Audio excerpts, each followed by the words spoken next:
నీకు వందనాలయ్యా.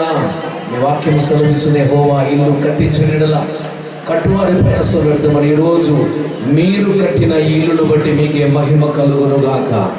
దేవా, వాణి మోజెస్ను బట్టి మీకు స్తోత్రములు. నేటి నుండి నా బిడ్డలిద్దరు కూడా నా తండ్రి భార్యాభర్తలుగా మీ చిత్తాన్ని భూమి మీద సంపూర్ణముగా నెరవేర్చి నా తండ్రి దేవా, వారి ద్వారా ఒక అద్భుతమైన తరమును మీరు తీసుకొని రాబోతున్నదిగా ఈ స్తోత్రములు చెల్లిస్తున్నామయ్యా. భార్యాభర్తలుగా వారిద్దరు ఈ రోజు నుండి దేవా మిమ్మల్ని ఆరాధిస్తూ మిమ్మల్ని గణపరుస్తూ వారిద్దరు కూడా ఒకరినొకరు హత్తుకొని దేవా సంఘమును ప్రేమిస్తూ సహవాసానికి సమాజానికి ఆ దేశానికి వీళ్ళిద్దరు కూడా దీవెనకరంగా మార్చబడినట్టుగా ప్రార్థిస్తున్నాము నా తండ్రి. యేసయ్యా నీకు వందనాలు. కీర్తనలో 127, 128 రాయబడిన ప్రతి ఆశీర్వాదములు ఈ కుటుంబంలోని యేసు నామములో మేము విడుదల చేస్తున్నామయ్యా. యేసు నామములో మీ జీవిత కాలం అంతా క్షేమమును మీరు చూచుదురుగాక. యెహోవా వీరికి కాపరిగా ఉండి నిత్యము నడిపించునుగాక.